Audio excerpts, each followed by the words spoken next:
All right, lock in, everybody, team, partners, investors. I'm talking to the people who actually want to win. Today is Friday, February 27th, and I'm not here to make you feel good. I'm here to make you move because AI just crossed the line from cool tool to competitive weapon.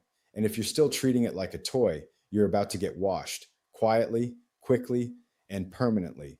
This is the part where most people get uncomfortable because they want a motivational speech without the scary truth. Here's the scary truth. This is the first time in modern business where one person, one operator with the right AI stack can do the work of 5 to 10 people consistently, not once, not on a good day, every day.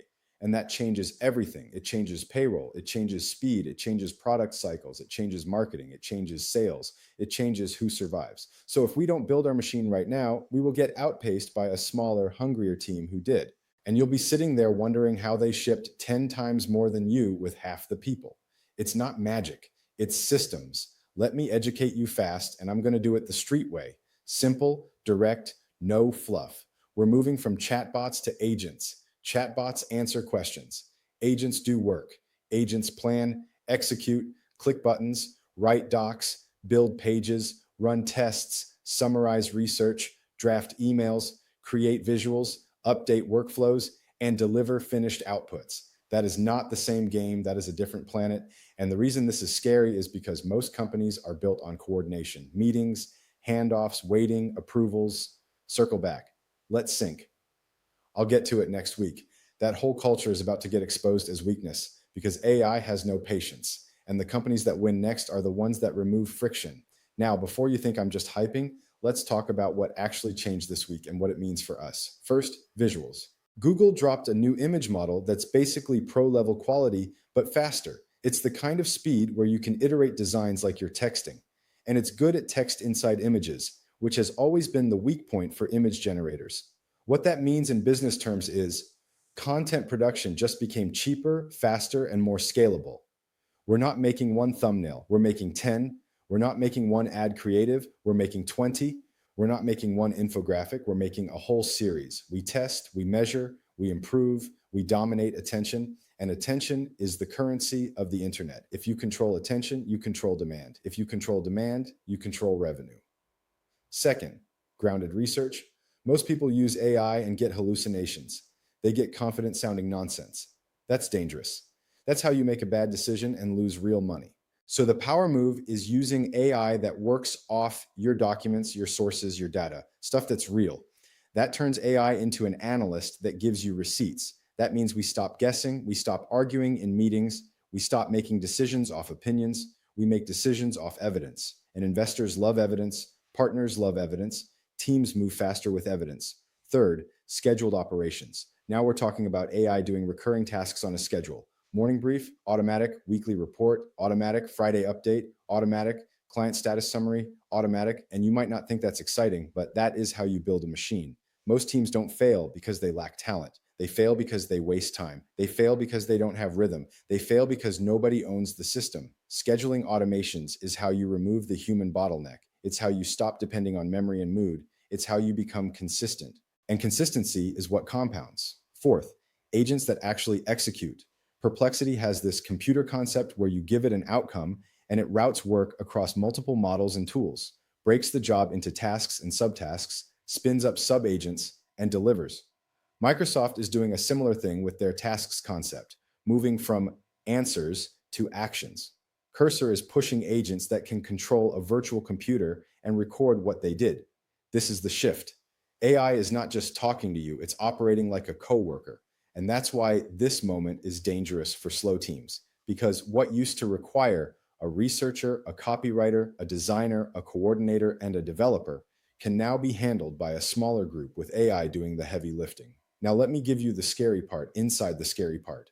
When agents can take actions, clicking buttons, sending messages, deleting files, mistakes happen faster than humans can react. One misunderstood instruction, one bad prompt, one go ahead at the wrong time, and an agent can cause damage at machine speed. So we don't just go full autonomous like idiots. We run containment, we run approvals, we run audit logs, we run proof. Because we're not here to be impressed, we're here to be effective. So here are our non-negotiable rules, and I want everyone to hear these like they're law.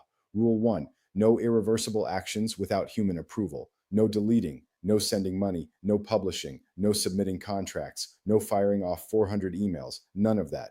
AI can draft, AI can prepare, AI can recommend, but a human presses the final button. Rule 2, no secrets in prompts. If it's sensitive, treat it like it could leak.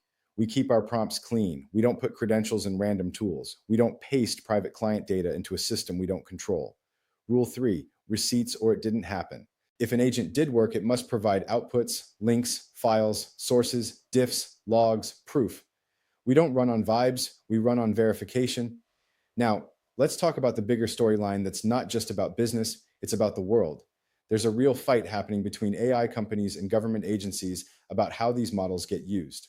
One major AI company drew a line: no mass domestic surveillance and no fully autonomous weapons without a human in the loop. And the pressure from the government was heavy. Now, you might be thinking, "Well, why do we care?" Because it tells you where this is going. AI is power, and power always gets contested. The moment these models become essential to national security, to intelligence, to military operations, this stops being a Silicon Valley product story and becomes a global policy story. And for investors, that matters because regulation can change the market overnight. For partners, it matters because perception and ethics can affect brands and deals. For the team, it matters because this tech isn't just helpful. It can be used to control and surveil and automate things that should make any human think twice. So we keep our eyes open, we stay informed, and we build responsibly. Now, another major storyline: distillation attacks. Distillation is when you take a big model and use its outputs to train a smaller model that behaves similarly. Inside a company, that's normal. But what's happening now is people are trying to copy capabilities at scale by hammering models with massive prompt volumes, fake accounts, proxies, extracting the intelligence and rebuilding it. What does that mean for us? It means tools will get commoditized. It means features will spread fast. It means you can't build a business that depends on one tool being exclusive.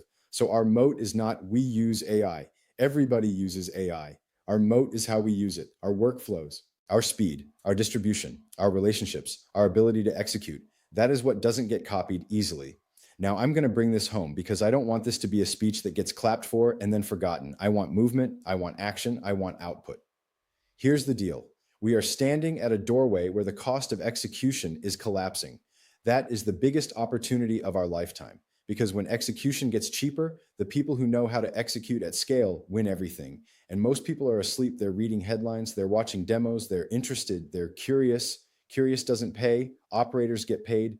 So this is what we do starting today, and it's simple. We assign owners: one owner for visuals and content, one owner for research and briefs, one owner for scheduled operations, one owner for engineering acceleration, one owner for workspace automation and coordination. And every week we measure ROI like grown-ups: hours saved, cycle time reduced, output increased, quality improved, revenue influenced. If it doesn't move the needle, we kill it. If it moves the needle, we systemize it. If we systemize it, we scale it. That's the formula. And here's the motivational part, because I do want you to feel this. If we build this machine correctly, we become unstoppable. Not because we're the smartest, because we're the fastest, because we ship, because we test, because we learn, because we remove friction. And the market rewards speed. The market rewards consistency. The market rewards the teams that can execute without drama. Now, I'm going to speak directly to the investors and partners for a second. This is not a tech bet. This is a systems bet. The winners of the next decade won't just have better ideas. They'll have organizations designed for the new reality, where AI is embedded into operations, content, engineering, and sales. That's what we're building, not a normal company, a machine. And to the team, I don't want spectators. I don't want people who play with AI sometimes. I want killers. I want operators. I want people who wake up and say, what can I automate? What can I ship? What can I eliminate that slows us down? Because the enemy isn't another company. The enemy is delay. The enemy is friction. The enemy is excuses. The enemy is later. Later is dead. We move now. So here's my final message. Simple. If you're in this room, you're here to move. If you're a partner, you're here to build. If you're an investor, you're here to back momentum, because the world just changed again, and the people who move right now will own what happens next. Let's go.